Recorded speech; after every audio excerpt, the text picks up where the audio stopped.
But with that, kind of a side note here, I thought this was super interesting. Yuji Naka, who is co-creator of Sonic the Hedgehog, is actually filing a lawsuit against Square Enix. Um, reason being, and this is just a quick read that I found earlier this week, and I thought it was super interesting. But there was a game called Balin Wonderland that he actually released. It was either earlier this year or late last year. It was a platformer. It was a mascot platformer that was released, and it was critically panned. They did not like this game. It got trashed every opportunity. It got to be trashed, and then it was actually delisted. So at this point, you cannot buy Balin Wonderland, I don't think, on anything except for Steam, I think. So it turns out that there came out news a little bit after the fact that this game came out and was a critical and commercial failure, that Yuji Naka had been removed from his position at Square Enix. So exactly a year away from the date that that announcement was made that he was removed from Square Enix, Yuji Naka, again the creator of Sonic the Hedgehog, came out and made a statement, and a very bold statement at that. In short, what he explained is during the process of making this game, and I want y'all to keep the Avengers game in mind as I share this story with you. But again, during the process of making this game, Square Enix gave him a hard deadline to have the game complete within a 18-month cycle. Once they got 6 months into the game, he was very unsure that it would be complete. 6 months from the release date, he told them, "Hey, this game is not going to be ready. It's not going to be good. There are too many things that need to be done. We're going to have to delay this game." They did not respond to him. He took the response of them not that they were going to delay the game as the opportunity to talk to his team to say, "Hey, I'm making the decision to delay this game. I'm going to tell Square Enix that we're going to do our best jobs to make this game the best game we can make it." And at that point, there was a huge eruption of applaud in the studio. Square Enix got back with him and said, "No, you're not delaying the game." And they fired him and removed him from the project 6 months before launch on the game that he told them needed more time in the first place. They proceeded forward without the creative director and released the game to be a broken mess 6 months later. So Yuji Naka is suing Square Enix over this situation, and has also come out to say that the reason why they are struggling is because they don't actually allow any of their developers to react, to respond, or to review any type of fan input, reactions, or even tweets. If you aren't like running their official Twitter pages, you as a creator can't say, "Oh, well, you want this in the game?" Like, they're not allowed to do that. So this is like a new story that just came out. So I'm kind of curious to see if this will be settled, if Yuji Naka is going to be successful, and how much things like this actually came out to affect certain games like the Avengers game, which is still a mess to this day because clearly the publishers behind it, Square Enix, wanted to do things with this game that it was obvious the developers themselves did not want to do. Yeah, if I was him, I would get my money's worth because first of all, y'all pushing this game. First of all, y'all fired me and released a game that I helped mainly develop under my name. Yeah. Like, that's bad credibility on like his part, even though he wanted to like, keep working on it. Like, Yeah. I get my money's worth. And then like, second of all, I feel like he shouldn't have worked with them because if you know that their latest game they released was Avengers and they did a terrible job on it, like it was a good it was good in like customization, but the story, the online wasn't laggy, but like it was just like so much going on. It wasn't really story depth. It was more like kill and loot. Like Yeah, I could have played Borderlands for this, and Borderlands got a better story and depth driven mode than Avengers. Like, yeah, definitely. And I mean, and that's what it kind of comes to. Is like the wild thing is, even after they remove him 6 months after before the game launch, they still released the game marketed as yeah, so Yuji then they all got Naka's Blayland's Land. Like that's wild.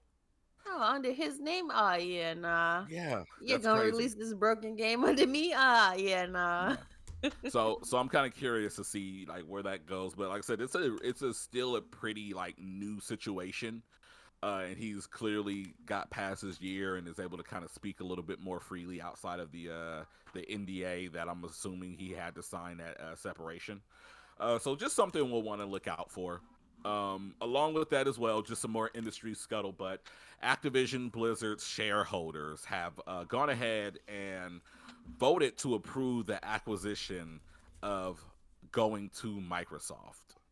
So Microsoft is taking another large piece of the gaming industry for themselves, and that will probably officially lock in here in the next couple weeks or the next couple months here. Any thoughts on that?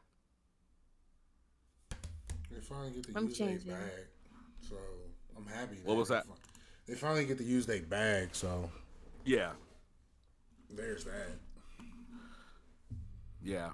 Anything for you, Lady Gunner, on that? Because I know that one's pretty cut and dry, and everybody's already freaked out about the acquisition some months ago. But say kind of what Nick said. I mean, I'm not calling them Microsoft no more. I'm calling them Big Daddy Warbucks, like you said, because ain't no way y'all keep purchasing things like this. You don't get Sony a chance. Like Nintendo just gonna have to sit in the background. Sony trying to compete. Microsoft and Right. bought Activision. Like y'all Big Daddy Warbucks. I'm like, we're gonna have to call y'all Mr. Daddy out here, Mr. Microsoft, because ain't no way. Yeah, definitely.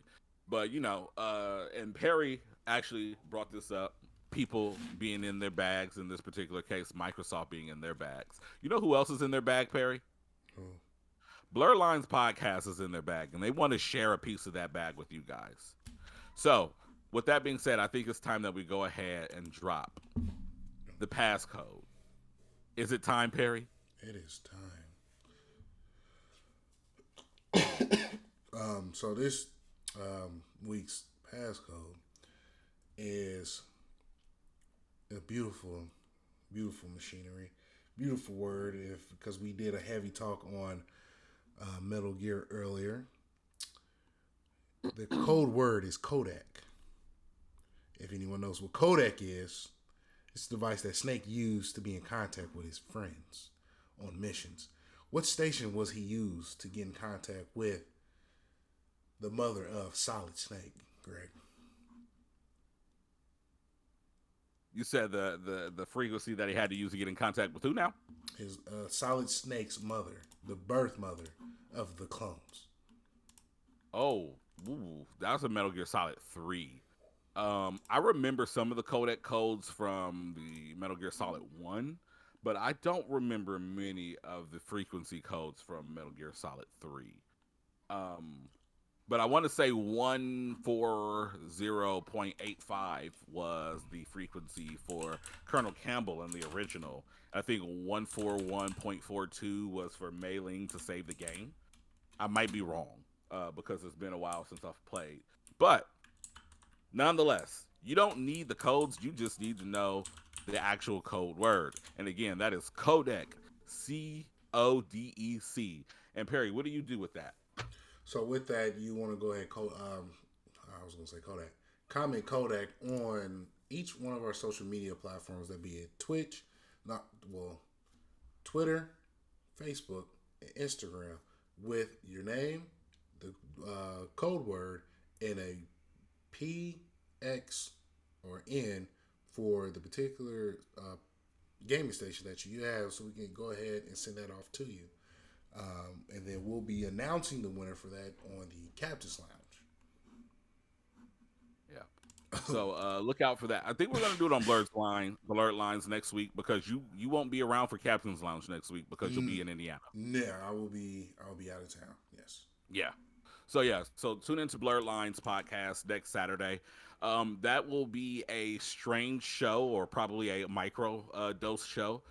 Just as a heads up, because plans right now say that me and Perry are doing some things. Yeah. And Yeah. I'm not gonna tell everybody because everybody is not invited, but we doing some things. Mm-hmm. So me and Lady Gunner might pull up for a quick 30 minutes to chat it up, update you guys on some stuff, drop that password, let you guys know who the winner is, and send out that passcode. So be prepared for a very brief and informal show next week. Or if we are adults, which sometimes we are not because we care for Mm-hmm. children, a lot of us care for children, that is, we may pre-record the show. Those things are still being figured out.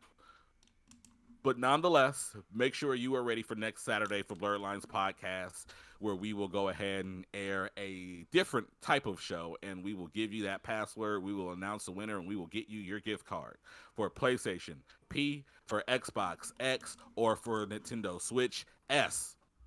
So come holler at us. Drop that on all of the social medias. Twitter, Instagram, YouTube, any videos, any posts, just put them out there. Make sure we see them. Go crazy. Post as many times as you want, so that way you can get those gift cards because we've got plenty of money that we're giving away. Over $100, over $200 in gift cards this month, y'all. So definitely take advantage of that and get a free game, get free lunch on us. Because again, as a reminder, if you are watching live every Saturday, you also have the opportunity to win a free gift card from DoorDash, like our boy T Will the Don that caught his earlier in the chat. Later.